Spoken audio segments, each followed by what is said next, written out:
you can hear it better than I can, and then the focus me in. It's really impressive. So that's really my new toy. Yeah. Nice. Just walk around with that going all the time. Basil, he's really good at IDing stuff. We're watching a movie and have the screens open, the doors open. He named whatever bird it was, and I thought it was in a movie, but It's a cool app. It's a really cool app. yeah. I might have to add that. I think that is something I would really, really like. It'll help with the learning. Hopefully, I won't get too repetitive. Did you get those updated COA numbers for the general fund? Yeah. Okay.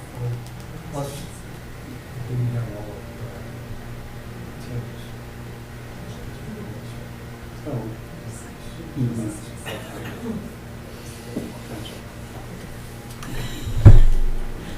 Gotcha. Good morning. So I'd like to welcome you all to our Committee of the Whole work session. And it is 10:30 a.m., Tuesday, July 19th.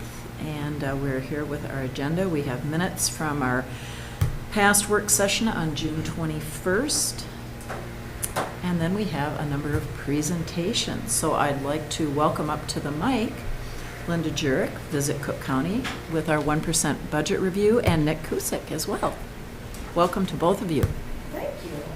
And maybe you want to move that microphone between those two chairs. It might make it a little easier for your presenting.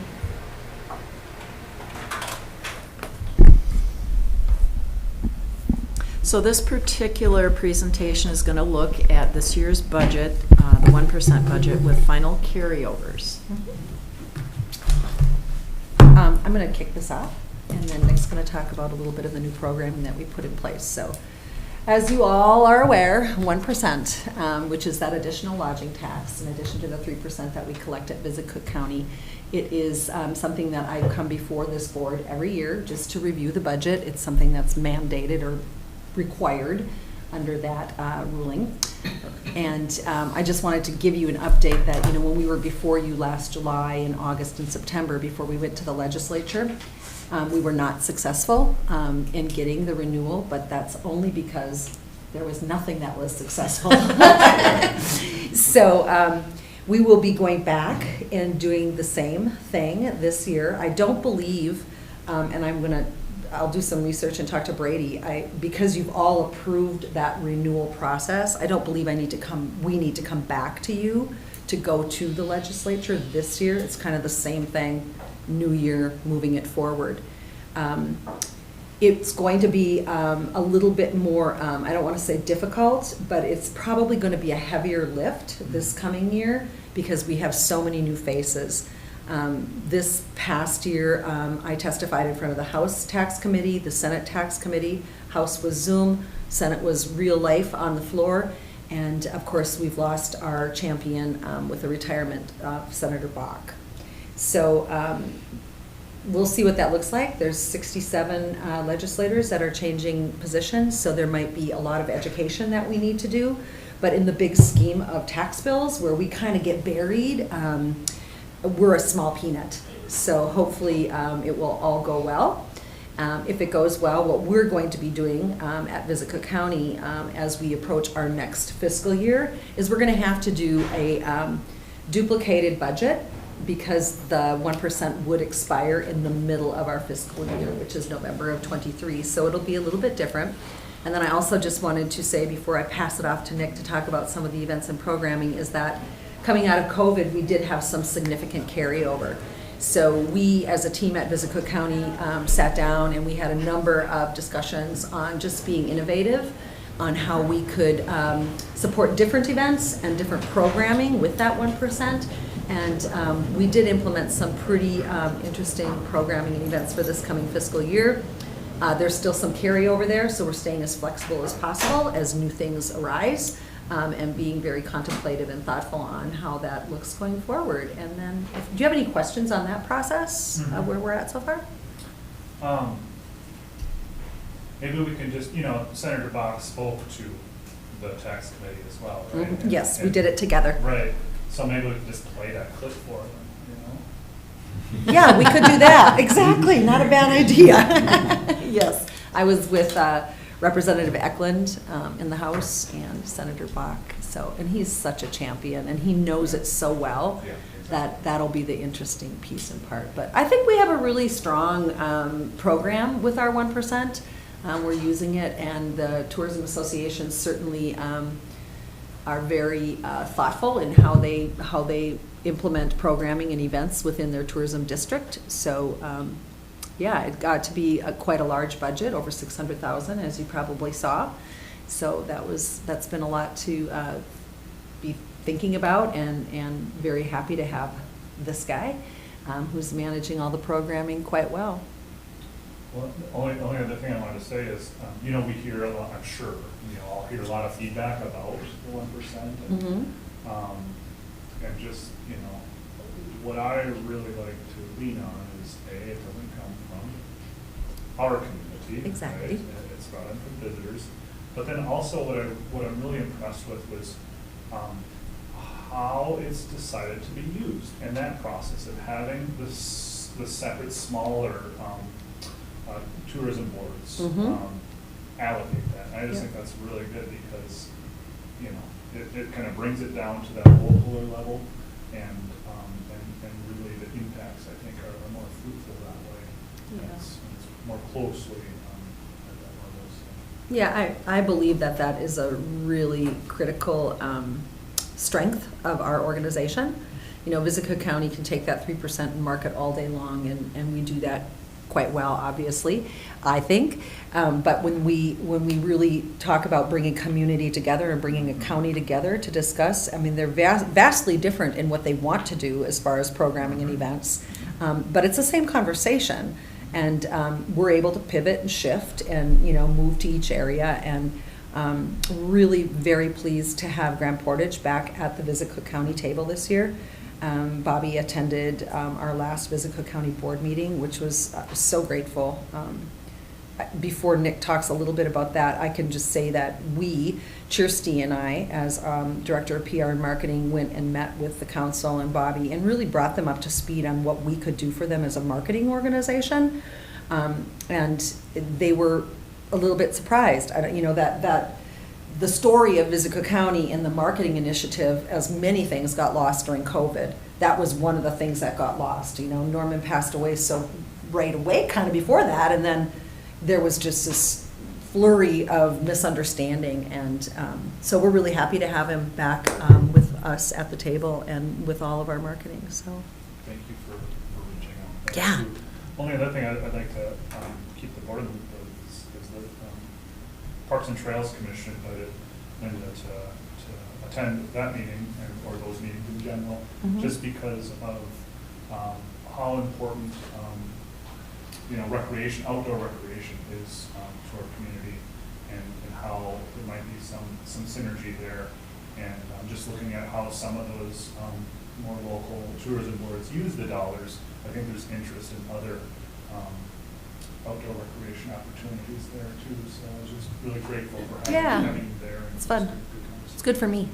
So I like being at the table and getting to know faces and what's happening that really, you know, move toward that tourism and recreational piece. I feel we get asked as Visit Cook County, especially with the events and programming piece in the 1%, we get asked to be at the table many times in different scenarios, and they're all different and they're all good. So, and I feel like the more that we can understand and know about, say, Parks and Trails, there's more opportunity that kind of, you know, you peel back that onion a little bit about what that opportunity can be. So looking in a very positive direction on the opportunities that exist that people aren't quite, you know, because it can get confusing, right?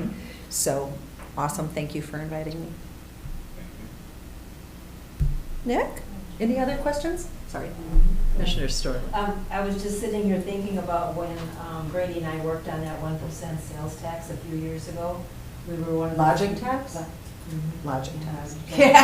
We were one of the few counties who did it, Mhm. and St. Louis County tried a couple years later and they couldn't do it. So it's kind of like, and the highway too, we did that. You know, you got to take advantage of whatever opportunities you have, and and jump at it Right. and don't linger, because it can be easily wiped away, so. Well, and just so you all are aware, lodging tax in general across the nation has a pretty strong optic on it right now.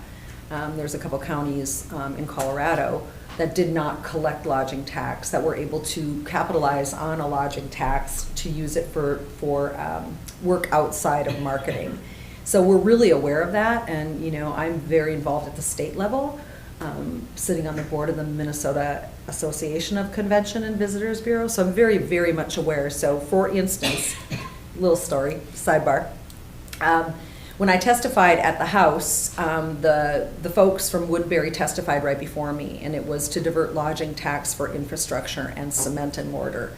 And wow, the mayor, the city administrator, and the head of their CVB got hammered. And I was like, oh my, this is gonna be really interesting, because I was testifying right after that, not a question. So very, very much understood and accepted, which was great, but the infrastructure piece, it was a big thumbs down. So it gets convoluted. The folks out in, I follow Vail Valley Partnership, which is a trifecta of 3 organizations that come together, EDA, Chamber, and the Destination Marketing Organization. And it's an interesting read, because they have the same problems and the same issues that we have with short-term rental. The explosion of short-term rental, the explosion of tourism, overuse of the land, all the things. And I just feel like it's just like on a spreadsheet, it's just a decimal point, whether it's $10 or $10,000 or 10 million. It's the same kinds of issues when it comes to tourism driven economies. So, yeah. I'll quit talking now. Root canal yesterday, I'm kind of foggy. Great. I'm going to just kind of dive into some things here on the budget and point out some new things. As Linda mentioned, I think this budget, where it's at, is there's 2 factors to where we're at right now with this, and one is just carryover from the lack of inability to have the events and programs that we've had in recent history, and then also just the result of the pandemic and what that's done for Cook County with more people coming here. And so some of the new things that Linda was mentioning that want to point out within this, obviously there's probably a lot on here that you've seen before, looks familiar, but we've already talked about Grand Portage, and there's 2 things here I want to point out. And the first one you'll see is under bear grease, but conversation that we had, or that I've been filled in on, is that it's been tough to make more inroads with the bear grease organization than kind of what we've been able to do historically, which is kind of be a standard sponsor. But we've always felt that it's a good time of the year. How do we make this work more for us? And so there was a discussion and a decision by all associations to invest in doing more local checkpoint support, which includes Grand Portage at the finish line. And so that should hopefully just make the bear grease something that we can lean into a little bit more from a local level. And so we're excited about that. And that really kind of came from the same thought of underneath miscellaneous events at the bottom of the budget, there's a line item there that says Grand Portage events. And so this was, as we went through this, an acknowledgement from all of the tourism associations that during the pandemic, a lot of Cook County has done very, very well, but not all of Cook County. And so these local tourism associations collecting lodging tax, obviously Grand Portage not in the same case here, but they decided that we're all on the same team. Obviously they understand they're an important piece of our county, important piece of our branding as a destination. So they decided to set some money aside that goes directly to Grand Portage events. So that was a really exciting thing. And as we've already touched on, Bobby's back at the table, and there was discussions there just to see kind of the response from board members on how to tweak some things from strategy and things that could benefit them a little bit more is fantastic. So that's the first thing I wanted to point out. Any questions on that? I just want to make sure I heard correctly. So Grand Portage events, it's $11,000. Mm-hmm. But that is coming from the 3 tourism associations, Yeah. not Grand Portage. No, but they don't collect a traditional lodging tax. When I Correct. say coming back at the table, not only in the human form, Grand Portage, when Visico County started in 2010, they committed to $35,000 a year because they don't collect lodging tax. That went away during COVID, and we didn't expect that. When we went back up to meet with the council members, and we said, we just want your voice at the table. We don't want to have this be a hardship financially. The conversation went really well, and they came back to the table, but then at that same time, we, Visit Cook County, brought that same story back to each of the tourism associations saying, hey, it would be really good, you know, for our community if you would allocate some funding to support events at Grand Portage. And they all were very agreeable, so. Thank you. I just want Yep. clarification because I have history of remembering it before, and I Yeah. just want to make sure I'm Yep, interpreting correctly. you Thank are. Uh-huh. And that, just to point out, that first column recommendation, that was just kind of that's a starting point for conversations with the associations. If you follow it all the way across, the green column is the total amount that's been allocated to that topic. And so the next one, tent reimbursement program, this is something that's still in the works right now.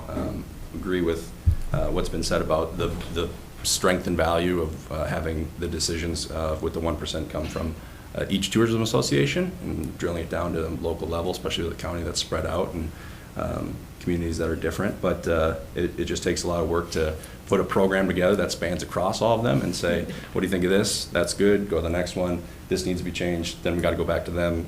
What do you think of that? It's a back and forth process. So tent reimbursement program is still in the works to pin down the details, but in a general sense, they've all agreed that doing a program that we've talked about, it's been kicked around before my time with Visit Cook County, but it's just an idea that there's a hurdle here for event organizers when it comes to tents.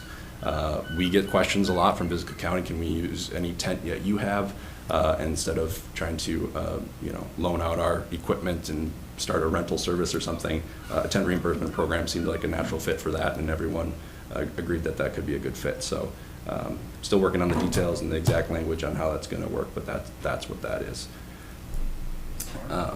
The next one, event photography video, again, that's just kind of based on where we're at with the budget and being in a good spot. That it was a great opportunity to invest in some content gathering specific to our events and programs. Things that we've already started, had local photographers and videographers doing work with the Grand Marais Arts Festival. I'm going to have them doing some here in the near future with the Gunflint Trail canoe races, etc. And stuff that we'll obviously be able to use, but stuff that we'll provide back to those organizations as well that they can use. So a great opportunity to do that. Want to dive down under association marketing and programming. The bottom one there I want to mention, leave no trace. This has been really was an opportunity after a lot of discussion at the Visit Cook County board retreat on sustainable tourism and what that means and all the different aspects that go into that. And they made it a priority that it's going to mean a lot of different things that if you look up definitions of sustainable tourism, obviously one element of that is kind of environmental. And so there was an opportunity here to invest in a destination program, partnership program that Leave No Trace, the organization, does. And they do it with destinations around the country, none with Minnesota yet, and we just officially signed on to be the first, which is exciting. But it'll provide tailored communication. It'll provide education webinar, which we think is great, especially after Boundary Waters permits and kind of some of the response that we can't just cut permits, we also need education, so we think this can be a good addition to all the efforts that are being done there. And the hope there is to form, we're going to start this, the timeline for the project starts in October, but we want to form a subcommittee or advisory committee was the goal, which will hopefully bring in partners from all across the county, from hopefully county government level to land managers to obviously tourism associations, and bring everyone together to do some good things and talk about how to make sure we protect our assets and the things that bring people here in the first place. So that's a very exciting new project. And then below, just quickly want to run through some of the miscellaneous stuff. There's a line there, Schroeder event. That was something that Schroeder wanted to do with Schroeder Days, a fundraiser for their fire department, but since this was put together, they have reached back out and said they're not going to do it this year. So that one is not happening. Lute Song event, there was investment with the new music production company out on the West End, and they just held their first event this past weekend and heard it was really great, and so excited to see what what comes of that in the future. Their goal is to be more self-sustaining in the near future here, but the LTTA was excited to invest in their production company, not just their event. And so that was a first decision, and that's branched off into kind of lower below here on the miscellaneous events is November music event. And so there was an idea that was brought to the table about taking some of this carryover and doing something that could really benefit us at a time when we need it most. So they came up with an idea to do a November music event that would be 3 different weekends of music, hopefully across the entire county. It's really early in the process right now. We're having a meeting tomorrow with the subcommittee from LTTA and Lutz production crew, just fresh off their first festival, to see what's possible. They've been digging into finding what acts, and hopefully that'll navigate them toward specific genres, with different genres for each weekend. The investment first coming from, excuse me, from LTTA, but the idea being that some key music venues would come on board, but then we could get other venues and have this be a county-wide effort and do something that would really benefit venues in different communities all across the county in November. Obviously, that can be a challenging time to figure out what venues are open, what's going to have staff, so that's what's being done right now, is just kind of pull that all together and see if that's doable. So they made a large investment there. You can see about $150,000 to put toward that 3-weekend event, which would be a very large event, but still kind of figuring out if that's going to be a real possibility or not. So more to come there. We already talked about Grand Portage events, and then the last one, just want to mention Dark Sky Tourism Initiatives, just a topic that continues to be brought up. Obviously, we have the Dark Sky Festival, and we're excited to see where that goes in the future, but it's something that certainly all tourism associations understand the value of. They see in all of our marketing reports that anything Dark Sky related, Northern Lights related, is the most popular content that we kind of put out there, and so people want to see that, they want to engage with it, and so that's just kind of a little bucket holder for future ideas that are specific to that. It could be investing more into the festival if there's opportunities, which there might be, or it could be something else that's Dark Sky specific in the future. But yeah, that's just some of the new stuff. If there's any other questions on anything I went over or anything else you've seen on the budget, we'd be happy to dive into it or answer, but I wanted just to point those things out. Well, I really appreciate you both coming here today, and I'm really excited about the Leave No Trace. It's like, come in, yeah. I'm really excited. I'm amazed that we haven't gotten involved before with that, so. Right. Yeah, obviously it's not, it's existed here. Forest Service is heavily involved in that messaging, but it just seems like it was a great opportunity to bring everyone together, and at a time where certainly after things that we've seen in recent history that it could be needed most. So very exciting opportunity, yes. Well, it's very exciting, and I'm encouraged by the fact that we can educate people, and this will be one more opportunity. Yes. Beyond the video at the U.S. Forest Service. Yes, exactly. Commissioner Mills. On that note, if you need another catchphrase for Leave No Trace, I like to say be like a ninja. See if I'm gonna write that down right now. Of course. We'll include that. What's that? I don't know what that is. I got A it. ninja. Work in the shadows, leave no trace. Sorry. Throw Ninja.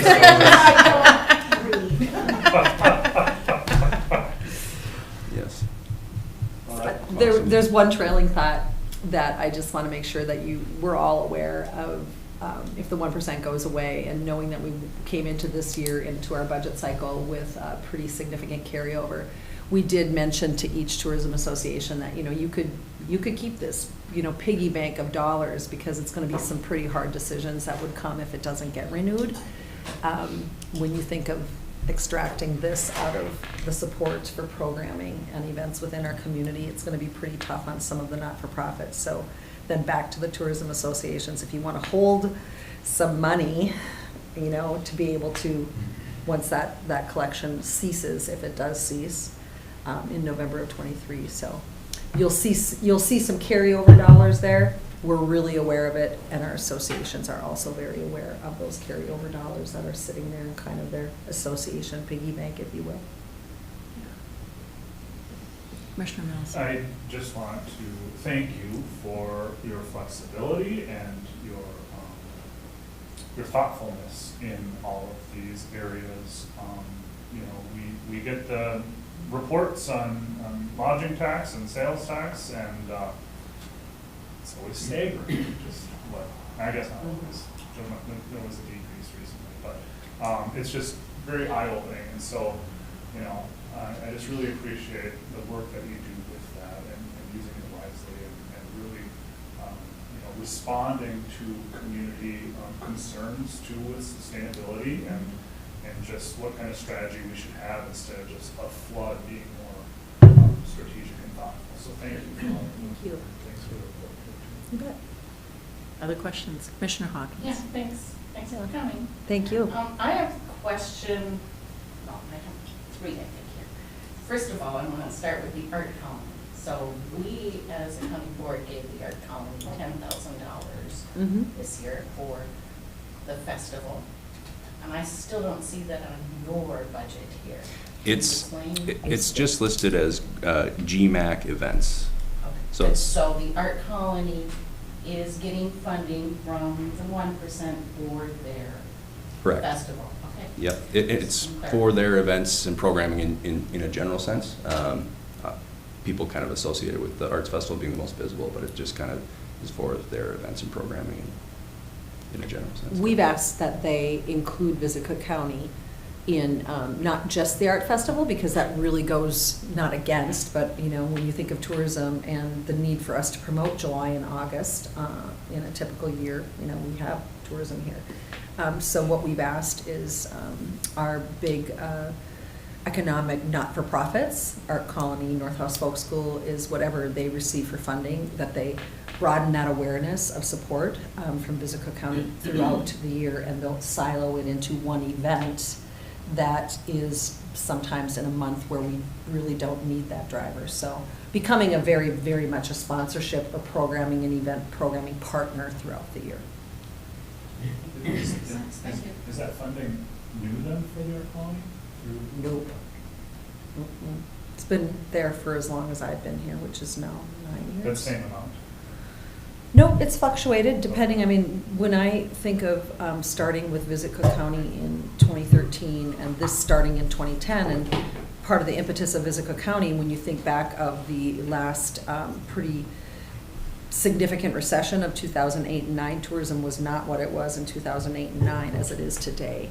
So there was some pretty strategic moves forward economically as to why Visit Cook County should come together, number one, and then also as an economic driver. So then the next chapter would be, wow, we don't, you know, do you continue to support events in July and August when you can't find a room here anyway?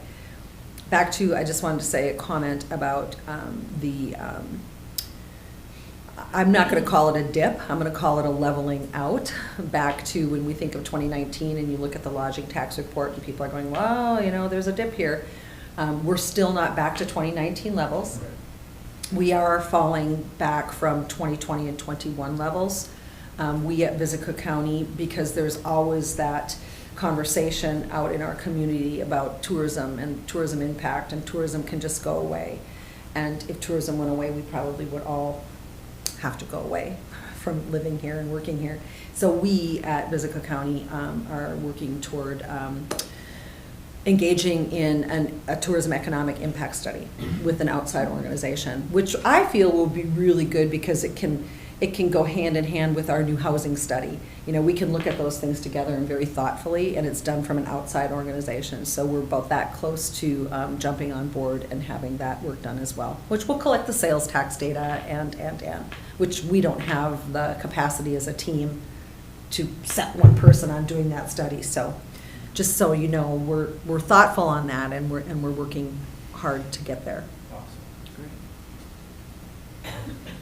So that's my second question. Sorry. Yes. No, Long it's good. answers. No, Squirrels. that's really good. So I noticed that there's some ski trail and snowmobile club sponsorship. I don't see ATV on here at all.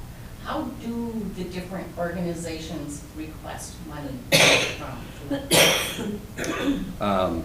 Well, it's kind of twofold. There can be direct requests, and some of these other ones were not requests in the first place. They were just decisions by the tourism associations.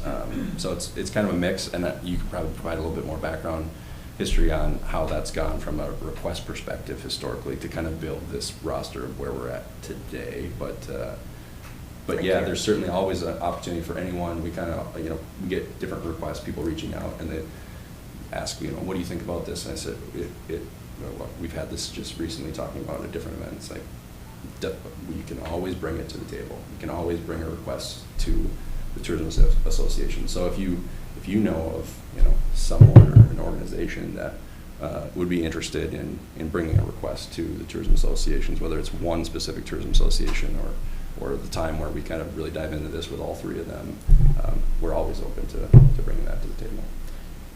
When it comes to the ATV, it's really, it's a natural jump to go to the snowmobile organizations because they do host events. So it really aligns quickly with the 1% when you think of events and programming. With the ATV organization here, we have gone on the other side of the equation with the 3%, and we have helped them produce and print their ATV maps. We worked with the U.S. Forest Service and with the ATV clubs and created a very, very good map of our area. So, and then of course we build the content with the 3% side of our budget on our website.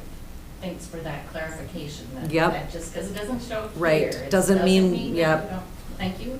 Yep. Well, and Yeah, I was going go to say, ahead. that's really relevant to the discussion we had at Parks and Trails, just about how that works and how it's decided, and that's where, I learned that it was more on those local associations that assign the money for like the ski trail, for the Onion River Road and that sort of thing, That's my next question, because I'm like, okay, why does Onion River, what is it? Sorry. Onion River Road plowing. maintenance. Okay, I've why tried does that get out of really here? hard. Okay, so, that would be on the fringe of 1%. Brady and I have had conversations on this as well. When we look at event and programming support from 1%, definitely does not plowing, trail maintenance, does not fit in a 3% bucket or even close to abiding by the state statute 469.190 on appropriate use of lodging tax. The Onion River Road, the plowing situation and the trail maintenance was something that was adopted, I will say, for Visit Cook County is our larger organization because it was implemented a while back with LTTA. LTTA has always been a very strong supporter of the Norpine and Sugarbush ski trail systems. So with the Onion River Road plowing, it's a safety issue. We, Visit Cook County, would probably never go down the road, no pun intended. We would not entertain a conversation to maintain U.S. Forestry Service roads. Not part of what we would normally do. But this is a historic funding source for the maintenance of the Onion River Road, and I have personally tried to get away from that with the U.S. Forest Service. They don't have the capacity to maintain that road either. And then it immediately jumps into a safety issue. If you know how the Onion River Road really jets out onto Highway 61, the last thing we would ever want is somebody sliding out onto that road and becoming in harm's way and getting smacked by any kind of accident. So we've maintained that funding. It's been approved by LTTA out of the goodness of LTTA fundings for many, many years. Yeah, I was wondering, because we do have other issues outside of that road, in parking and plowing in the county. I just would like, I think it's good you're working with Parks and Trails now, or have that dialogue, but it would be nice to make sure we are just focusing on one road. Yep, and like Nick mentioned earlier, we really fall back on our tourism associations. We're the conduit of voice for their decisions, but the tourism associations really make these decisions on that 1% budget. So that's where it comes from. So how much of the length of Onion River Road gets plowed? Is it just that end by the highway or the whole thing? At private plower, Jim And by Kosky. private round. And then we also lean on the county if there's a sanding need. You know, we'll call and say, hey, and we also cover that within the LTTA budget of care for the Onion River Road. Gotcha, thanks. Okay. Commissioner Mills. This is getting a little off track, but it ties into the conversation here that, we talked about the Valley Creek road and system and the plowing and parking of that. And there's gonna be a change of management there. The Forest Service is taking it over versus contracting it out. And so John Benson at our last Parks and Trails meeting is hoping that we can revisit that again. And I explained pretty clearly what the situation is with staffing and our resources. And it's They're listening. Oh, hey, guys.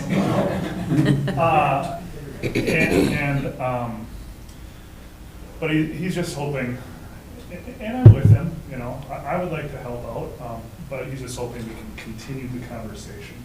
We can find some kind of solution.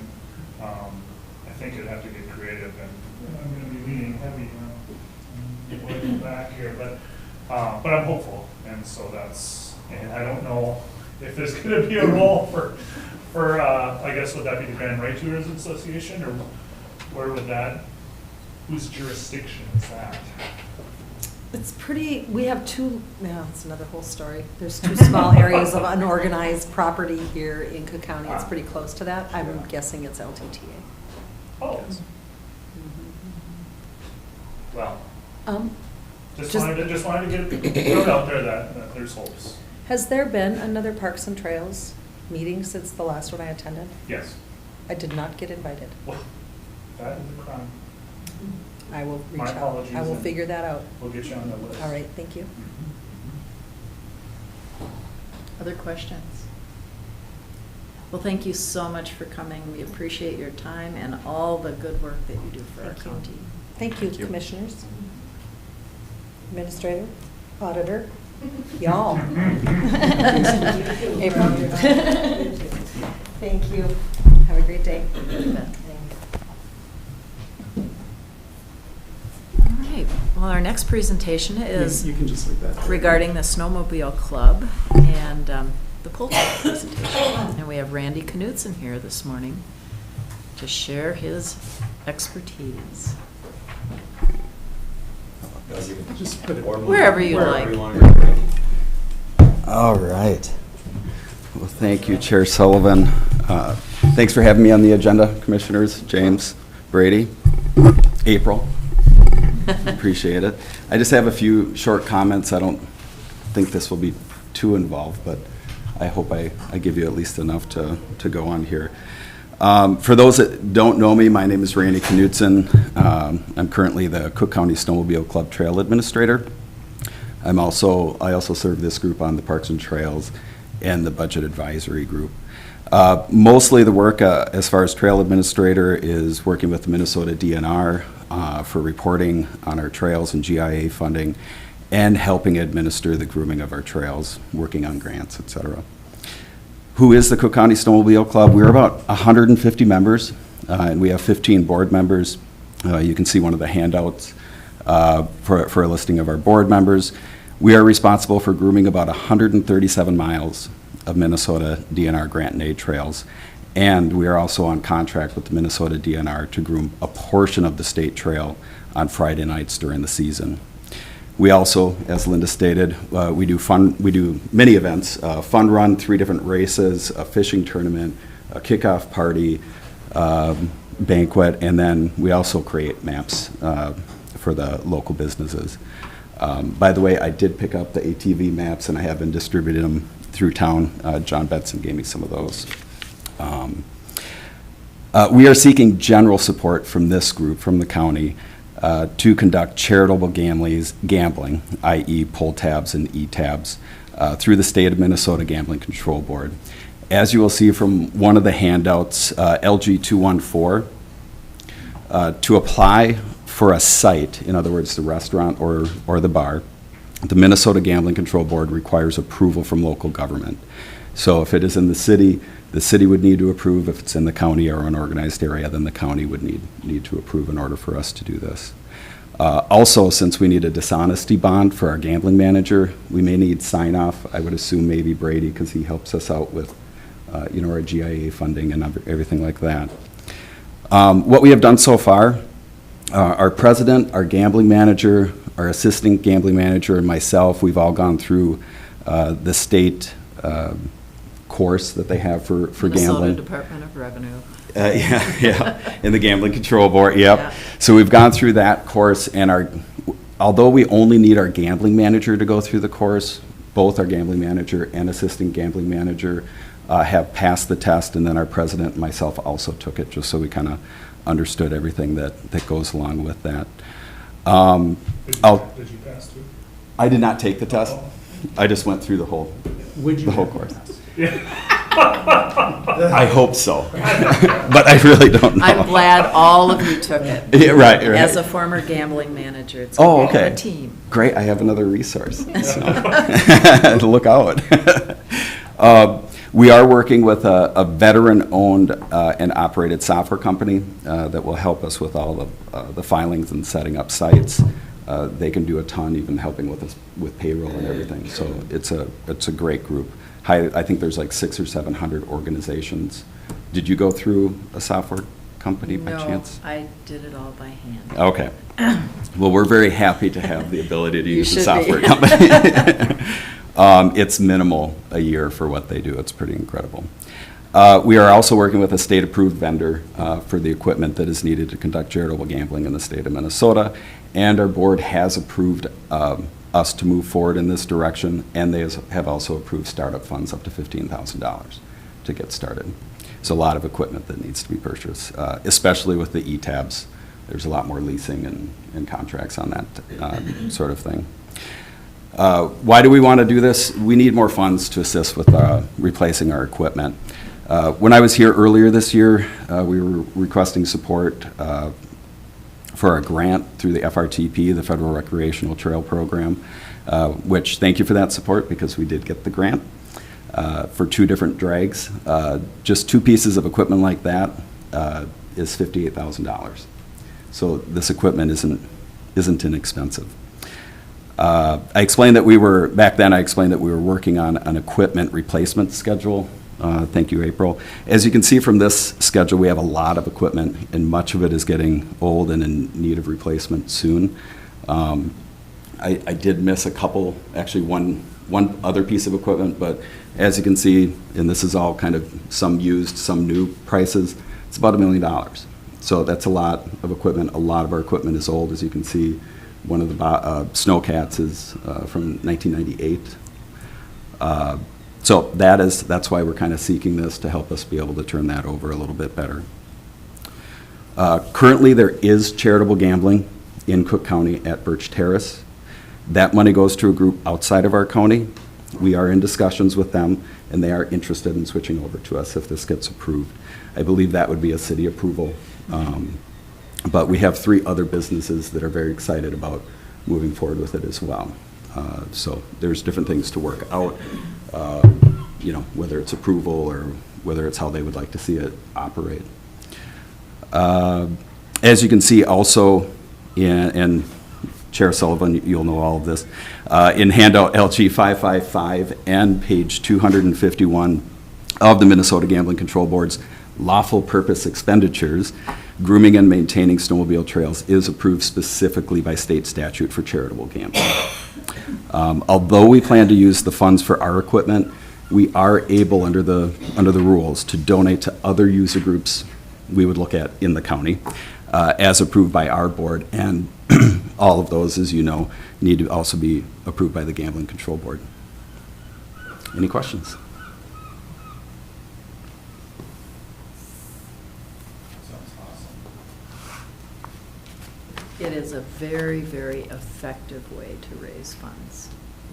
And I just just wish you well. I'm really excited that you're going down this route. Great, thanks. Yeah, we hope it'll be a good resource for us and other groups in the county too, so, Mhm. great. Other questions? I'm just, Commissioner?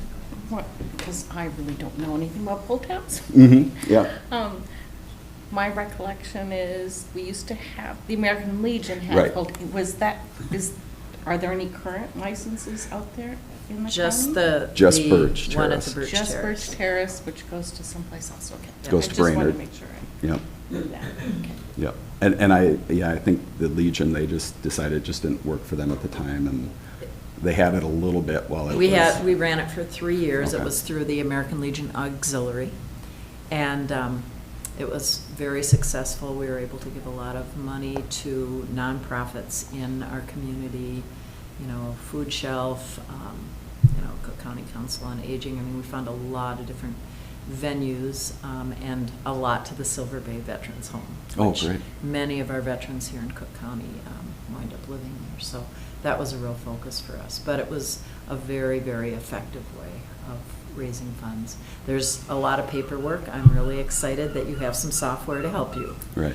And I hope you don't get audited. Right. I If do you have call me. I do have a very close friend that did it for 25 years for a fire department, and he Yeah. promised to be a backup, but now I might have a more local one too. So.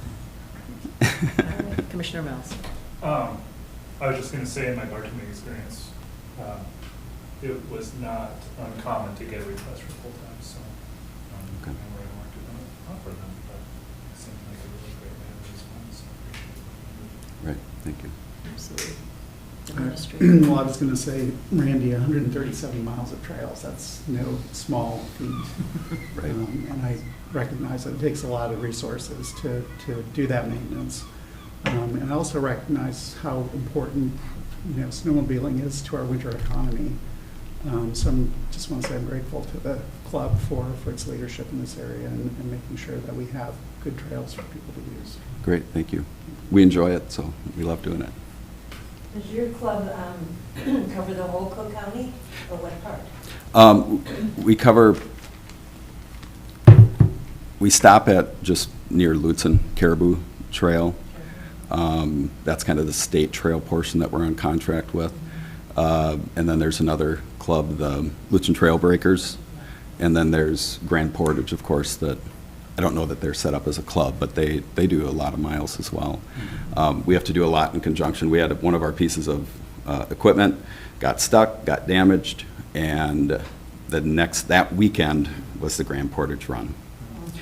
And we were just scrambling because we need to do the major section, because I like to come over here as well. And so we scrambled and we were able to get it. Luckily, we have 3 snowcats, but it was like all the focus was on getting that link opened up, and we were able to do that. But yeah, we're pretty much down here all the way up the trail. Other questions? And so the proposal is pull tabs at Birch Terrace or anyone else you can, that wants to. Right, yeah. And E-tabs, you said also? Yeah, we were hoping to only do E-tabs, just because of the simplicity of it. But under state law, you have to have paper pull tabs at a location that you do E-tabs. And you can do pull tabs in, the regular boxes that you might see. You can do pull tabs in a booth, and you can do pull tabs In a machine. in a machine. Thank you. And that's a really easy way to do it. I would Right. recommend looking at that.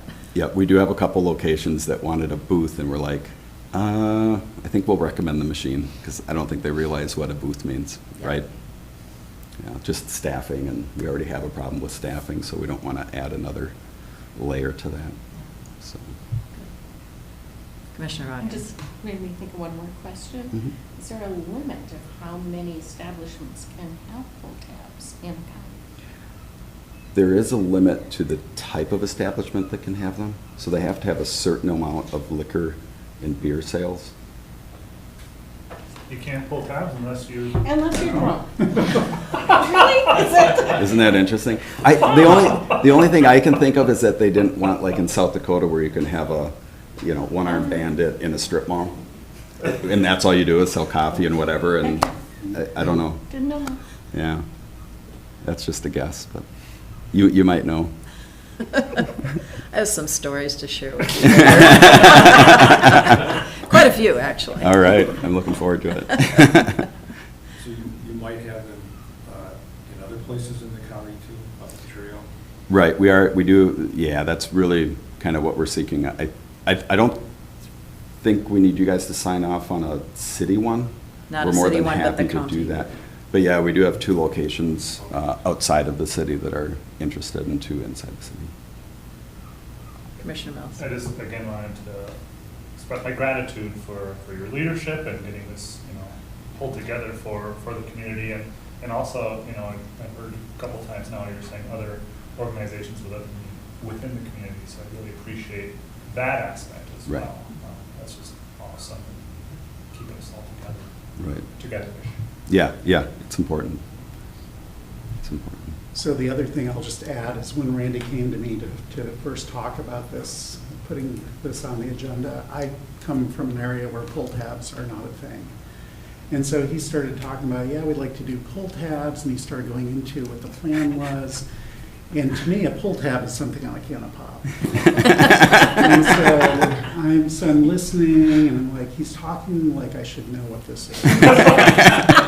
And so I was like struggling to make some sense of what he was talking about. And finally, I just had to say, Randy, I have no idea what you're saying. Like a foreign tongue. Yeah. E-tabs must have been really. Right.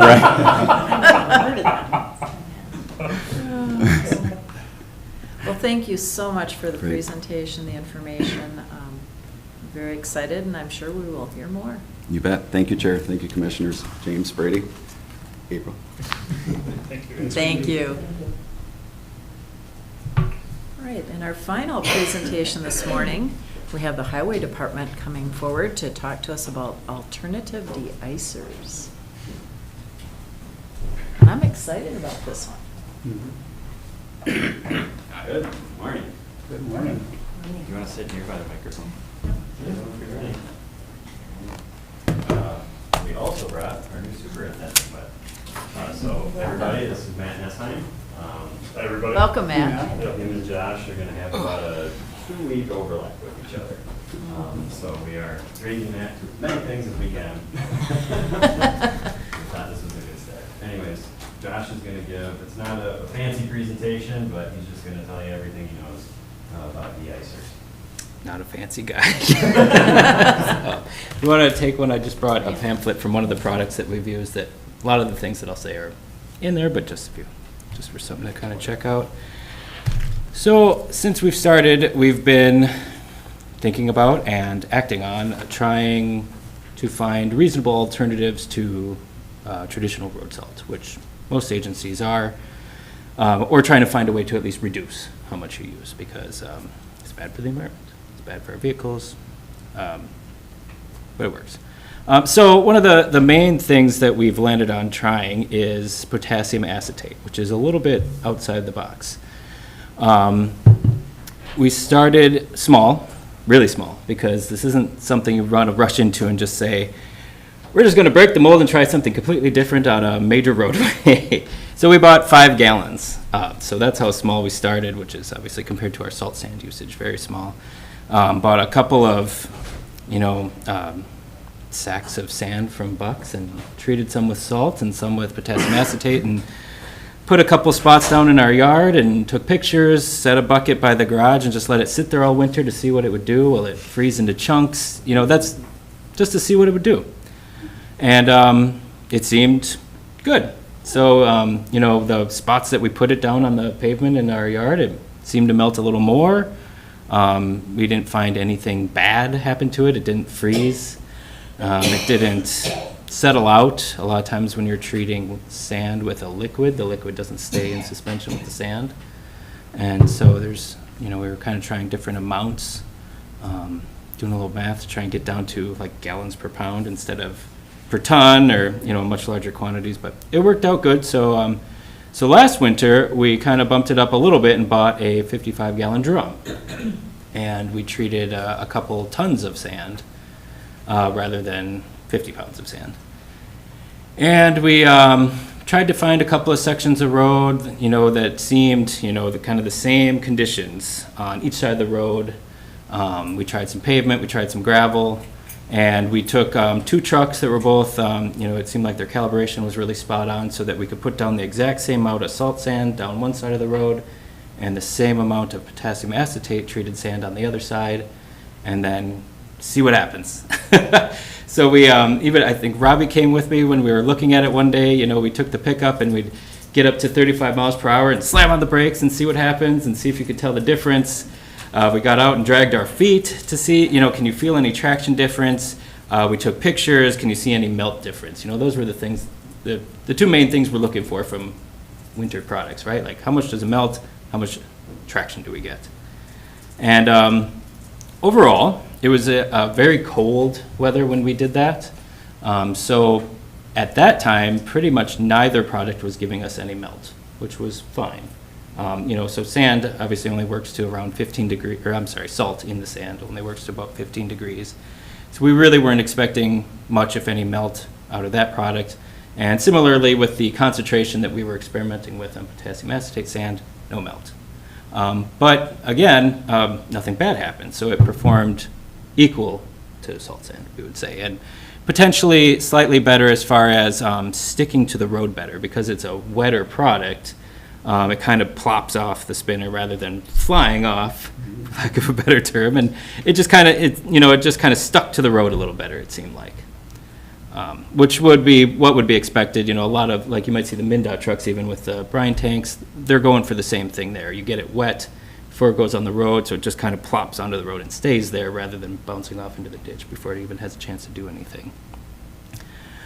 So the reason we're here to just kind of explain some of this is because we're looking to kind of try the next step, really, this year, is we want to buy a tanker load of this product rather than a 55-gallon drum, which is around 4,500 gallons. And one of the great things about doing that is it cuts the price way down.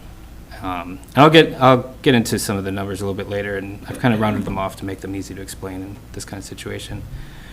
I did put in just a couple notes here. I think at this point it's getting to be a little more known, but like, why would we even want to do this? And my first note, I just off the cuff, was just like, salt equals bad. Why? So environmentally, you know, it's bad for both land and water. It kills vegetation along the road. It damages trees. When it gets into freshwater, it takes a very small amount of salt to cause issues with plant life and fish and invertebrates. Let's see if I can remember. I believe it's 230 milligrams per liter. It's a very small amount of salt. Like, I think the general term that the PCA uses is 1 teaspoon or possibly a tablespoon pollutes 5-gallon bucket of water. So it's a really small amount of salt that starts to have negative effects in water. And then I even added a late note, like, we're working in a very water-rich environment here. You know, it's not like we're out working in the cornfields of southern Minnesota. I mean, we've got water everywhere. So it's maybe a little bit more front of mind for working here. And of course, salt is highly corrosive. It rusts our equipment, it rusts all your cars, it rusts our buildings, the steps, the door frames. Basically, salt rusts everything. It's bad for metals, concretes, pavements. So why potassium acetate? So one of the first things I kind of thought about is why not some of the other liquid de-icers? And the main difference is almost all the other liquid de-icers that are being kind of rolled out, if you will, and trialed are still chlorides. They're primarily magnesium chloride or calcium chloride-based products, usually with a corn or beet additive or some polymers or something to reduce the corrosion of those chemicals.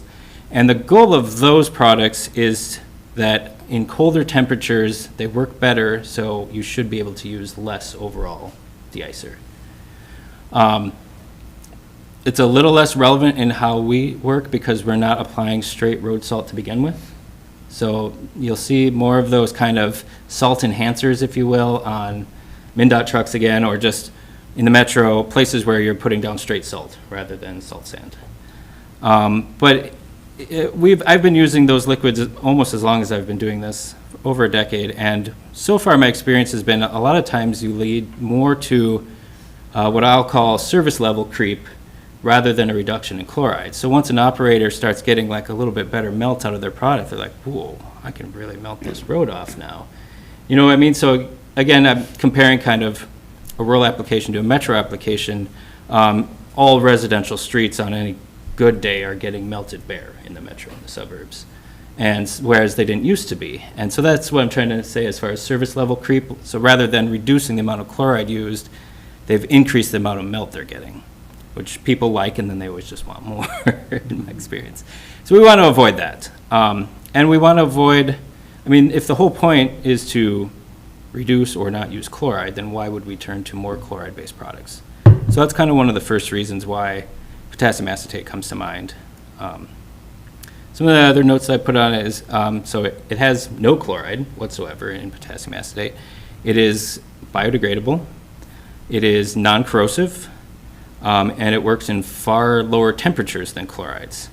I think I copied out of one of the flyers, it is non-toxic, non-hazardous to operators in the environment, and also compared to other non-chloride de-icers, it has a very low BOD, which is a way to say how much oxygen it takes to biodegrade that product in the environment. A lot of the beet-based products have a high BOD, which means they have a tendency to take up the oxygen in the water, which can lead to algae blooms and just not ideal environmental conditions that might still be better than chloride pollution. But either way, even when it comes to that, potassium acetate is still a better product. As you might see in the flyer there, it's most commonly used right now on airport runways because you can't have anything corrosive on an airliner. It's also used in the automated bridge de-icing systems, very commonly for the same reason. We just put up a brand new 35W bridge, we'd rather not rust it away. So no salt, potassium acetate is used in those kinds of instances. So why isn't everybody using this product? And the same answer to the question, why is everyone using salt? Money. Why doesn't everyone have a Mercedes? Salt is cheap and potassium acetate is not cheap. But it has gotten better since I've started looking at it years ago. Currently this year, this year we're paying $79 a ton for road salt. And when we bought it for 55 gallons, we paid $980 a ton for potassium acetate. Now that seems pretty daunting, but we don't mix liquid with the sand quite the same way we do road salt. I went to a per yard price rather than the bare cost. So salt sand in 2021 cost us $46 a yard. Now, if we bought a tanker load, we'd be looking at around $88 a yard for potassium acetate treated sand. So roughly double to just kind of get to a place where it's easier to kind of comprehend some numbers here. It costs about double. And so, we might even round up and say, once we try this a little more, maybe it's not working quite as well as we want, so maybe it'll be 2.5 times the cost, just as a general guess. So in 2021, we paid around $100,000 to round up slightly for our de-icer for salt and sand, 100 grand. So if this was successful and someplace down the road we wanted to try and completely erase road salt, you'd be looking at $200,000 to $250,000. Which, when you think about that way, it's double, but it's not an obscene number, and in fact, it oddly coincides with almost the exact number that we budget for calcium chloride. So, to me, it brings it back into the world of reason, at least, without, as compared to $980 a ton versus $70-some a ton. But we don't know if it's going to work. We're not there. We're not at a point where I'm going to say, boy, we should do this. This is worth the money. This is awesome. We'd be crazy not to. That's not where we're at. Where we're at is we want to try a quantity that makes it a little bit more affordable, and we want to continue to experiment and see how it works, and to get to a point to where we could either come back to you and say, you might want to consider that this is worth the money, or you might not, but it is working, or we find out it didn't work, and we go on to trying something else. You know, we only use 250 to 300 ton of salt a year, which is a very low amount. And so that's why, even from the beginning, I think Robbie and I have had this idea of it's not so far off to not use any salt. I mean, if we were, I think I looked up St. Louis County was something around 20,000 tons of salt a year compared to our 250. Way off. You know, like it's going to take some monumental steps to erase 21,000 tons of salt, but 250 to 300 tons, you know, we could, the possibilities out there. So getting back to buying the tanker load, just this morning I confirmed $1 a gallon less than I had confirmed. So Hawkins is out of Duluth. They had quoted us $5.19 a gallon, down from $10.45 in the smaller quantities. So just getting a larger quantity, cut it in half.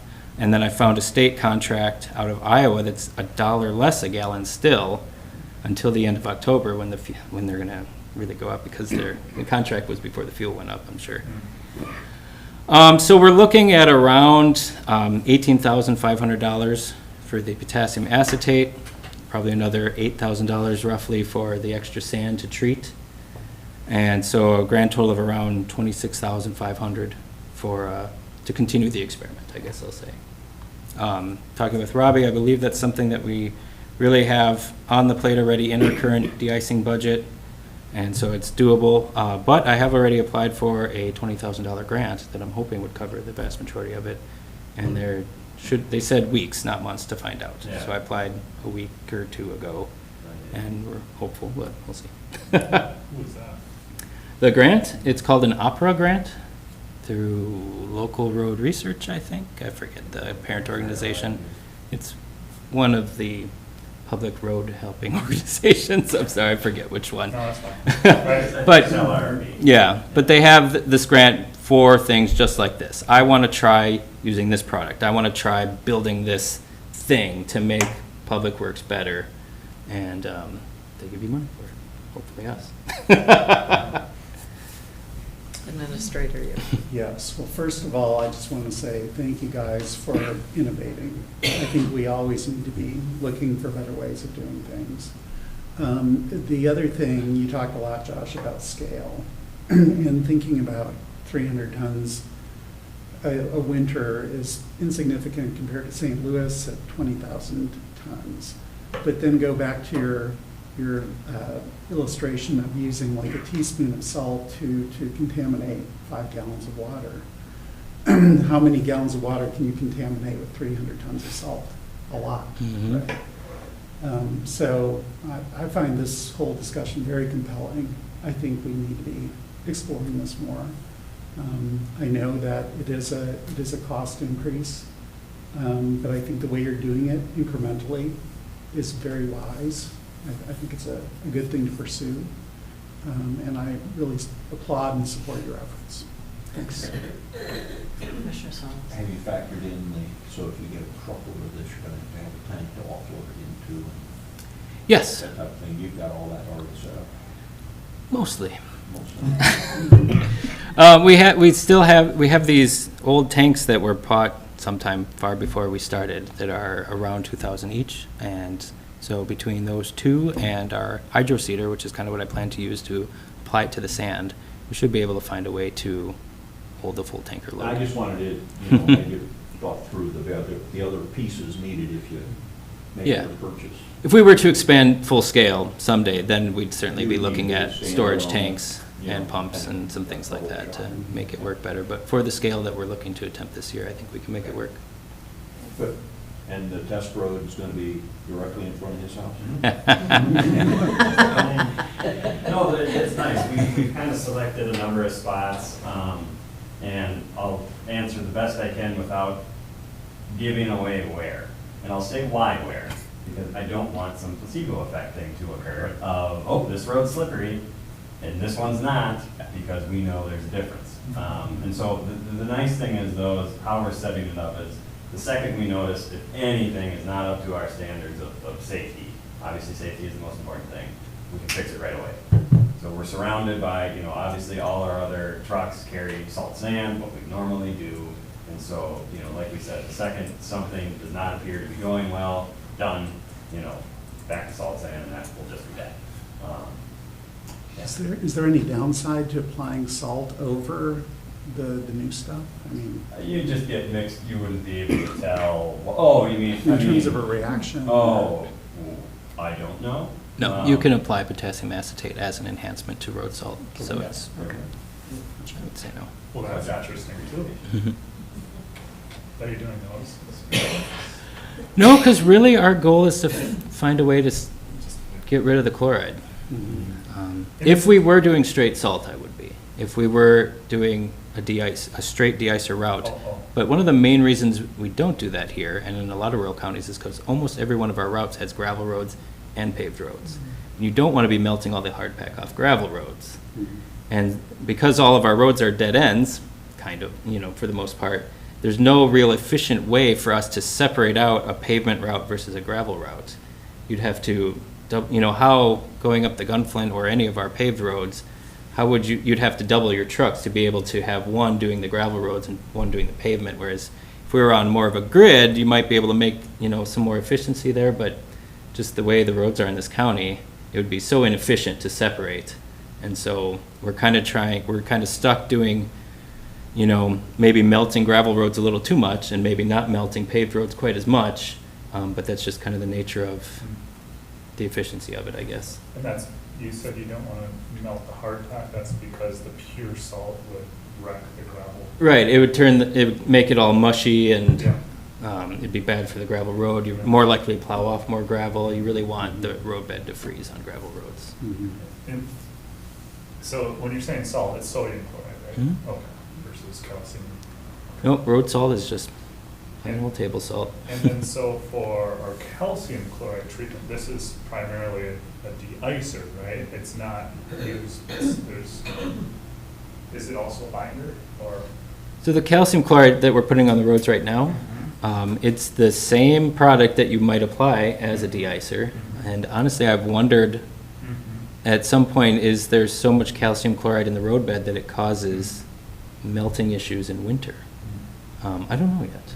Well, I guess I was wondering the potassium acetate, if that's also a binder, or if they're all are alternative binders. The calcium. I don't know that potassium acetate is hydroscopic. I don't think it is. I don't think it works like calcium chloride or mag like that, where it's pulling the moisture out of the air, but I'm not positive. I've never seen that it was. Another thing I noticed is you said sodium chloride, it works down to 15 degrees, but the potassium acetate is down to -4 degrees. So that's a significant difference in the potassium acetate's favor, which could increase safety. So it kind of comes back to that service level creep almost. That it has the potential to melt more. So at that point, do we use less of it and maintain the same level of service, or do we use more of it and maybe get an increased service, or do we try and maybe it depends on the road. One kind of pie in the sky idea I've had is adding a tank of the liquid to the truck. So say you're just using our regular sand product on a straightaway, it's flat. As long as you're driving reasonably, a little sand's going to make life just fine. And then you get to our hill, or you get to the curves by Swamp or Lake, and you could activate their liquid de-icer and get some enhanced level of service in that area. It's kind of another idea to pursue in the future, but that requires more kind of equipment change and infrastructure change than this idea. So we kind of went with this first. That leads into my question about doing this, and do we have to change a truck? Will the same trucks that we are currently using be used, and will the public be able to see a difference? Talking about the placebo effect, I can see that won't stay quiet very long. If you can see that. We'll see. Because this is the part of, this is where we're at. I feel like we've done, and when we've talked about this a lot, you know, at what point do we just need to do a lot? you know, the difference between pavement and gravel in the sun and in the shade all season long throughout. It's starting to get cold, being cold forever, and then warming back up.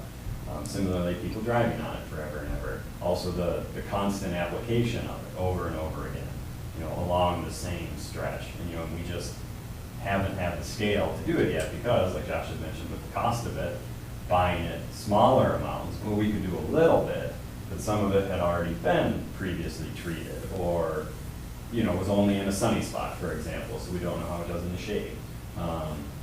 And so expanding it to account for kind of all these different types of variables that exist in the world, we'll be able to tell. So hopefully it is incredibly noticeable in our favor, and then people go, hey, it's right here. That'd be awesome, and I hope that happens. I hope it's not the other way. But me too. Yeah. But then on the flip side too, like Josh was saying, you know, when we were out there shuffling and slamming on the brakes and trying to just whatever we could with this thing, and we're going, God, I'm just not noticing a difference. Well, is that bad? No, we're doing something completely different, and I can't tell you the difference between the two. But one is far more friendlier to a big reason why we all live here and why people come here versus what we've been doing. So yeah, we'll see. I'm hoping for no difference or a lot of difference, but positive. But there's no change to the truck. Okay. That's so- the appealing part of trying this way first, is that all the equipment we have will work just fine for this. There's no changes. So you just missed a golden opportunity to tell the board you need a whole new fleet. So Try to avoid that. Yeah. 10 years of track. We got a plan, that's fine. We got a plan. You forget our line about keeping government boring. That's our motto. Asking for new fleets, very exciting, not boring. But it is interesting, you know, like Josh had mentioned, with modifications we can do to the trucks. You know, we could put on, and that was like what you did before coming here, was modifying trucks to apply direct liquid de-icers in small quantities to places. So like you said, run up the hill, for example. Yeah, that could use it. Ski hill road. Ski hill very much comes to mind. Yeah, you know, and so, you know, and that's future discussions. One of them I'm sure we'll have throughout our groups. But yeah, this was something we were really excited about to talk about, and like the cost of it. So initially we were like, there's no way, like this is way too expensive. But then when you scale it up so big, all of a sudden it's starting to come down to the realm of, well, we kind of already spend this in one other category. We can absorb that cost this year, and now if it's something we want to do on a large scale, well, let's phase it in. And it's a reasonable dollar amount, it's a manageable dollar amount, that this is feasible. If this all works out, we could do it. We could be one of the coldest northernmost climates in the country that is salt-free in the winter. It's kind of wild. We get a lot of positive feedback. Well, you know, and I don't know, I mean, then you're starting to get into, I don't know what comes out of that. Do more people look at it? Is there more grant opportunities that all of a sudden come out of the woodwork? I have none. We all drive older cars. You know, but then the corrosive thing come to mind too. You know, I don't know how you quantify that as far as the effects that road salt has on all of our vehicles, but you know it does. We all know it does. And so if we all of a sudden eliminate that, I mean, that's direct savings to people here, you know, people, equipment, buildings, yeah.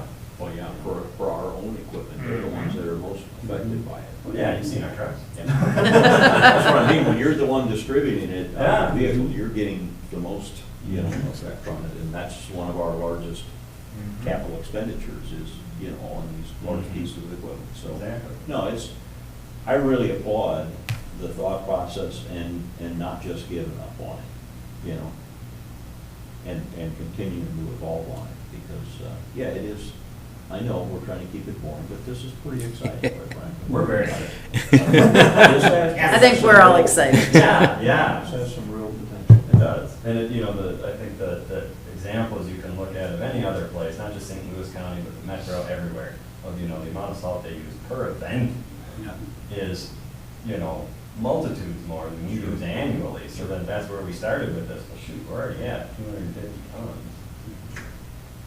Zero's not that far away. Comparatively. Comparatively. Yeah. But, you know, we use some of the least amount of salt, I think, in the state. And so, you know, it is an opportunity to say, well, what happens if we put a zero? You know, how do we do that? So. And to Commissioner Slauson's point, to just go further with that, with the lack of wear and tear, the lack of rust on vehicles, you could find the cost savings, the difference, especially with, if we do phase In it your in. fleet. I mean, I don't know, only time will tell. Yeah, yeah. So that's- Unless by wetting the sand and stuff, you gotta, buy a more heavy-duty spreader, I don't know. I mean, we'll only know once we start to do it, Mhm. right? That's the thing. But I think the positive aspects of this far outweigh, or fully support moving forward with something, just in my mind in the discussion, not that we're making a decision today. But I think it does, it's a great discussion, and I could see the benefits.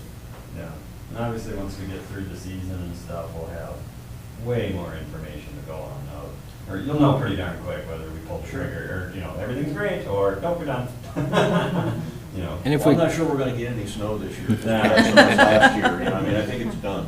We'll see, we used it all up, yeah. I'm still buying a snow blower. Yeah, Well, if you buy a snowblower, we'll have even less. yeah, that's how it works, buy a snowmobile, then we won't get it. Well, we appreciate the innovation and all the thought and calculation that's gone into this, and look forward to hearing some good news in the future. yeah, thanks. Our fingers crossed. Yeah, thank you, everybody. Happy to see you. Just don't put down enough that planes get confused and start landing. Yeah. Well, who knows, maybe it would expand to the airport. I mean, Well, it might. because there's no, you can't use anything up there right now, and especially if someday we're at the quantities that drove the price down even further. Right. Yeah, Good. yeah. All right. But we've heard feedback, or I've heard feedback from the Soil and Water Board regarding salt use. Of course. As well as private citizens. Also though, we want to stay safe and we want to keep dust down because the dust, I mean, it's not speaking to dust at all, but my mind goes further, of course. But it's just finding the best of all worlds, so really appreciate it. Yeah, and we haven't, it's an interesting point too to bring up of calcium chloride. Right. And what we do with that. And are there alternatives there? Something dug into. Step by step. Quite yet, yeah. We could. That'll be another cow meeting Yeah. in the I mean, future. slightly, I guess, off topic of De-Icers, but we are trialing an alternative dust suppressant this year as well. Oh. And we're doing it for the same price as calcium chloride, which is Oh, really I nice. love it. So it's a, You're just not gonna tell us where yet. Right. I suppose not. But I they did appreciate it. that, by the way. Our- That's awesome, yeah. Public, start looking at your roads, Yeah, see if you yeah. can tell. Yeah, our contractor did a mile for us for the same price as regular chloride to try and prove to us the value of it. So it does still have chloride in it, but it's a reduced chloride product. So okay. we'll see how that goes as well. Well, Cascade Beach Road looks really good, so I don't know if it was there. Nice one, positive call, that's great, all right. I've already gotten working a call out. that, why isn't my road down? And I said, I don't know yet. Oh, I know. Any place we don't treat wishes we did, that's Yeah. for sure. Well, thanks again so Thank you. much. Yes, thank you Appreciate all. the information. Very valuable. Well, we have our minutes from Personnel Committee, information only, and with that, we are adjourned. Yeah.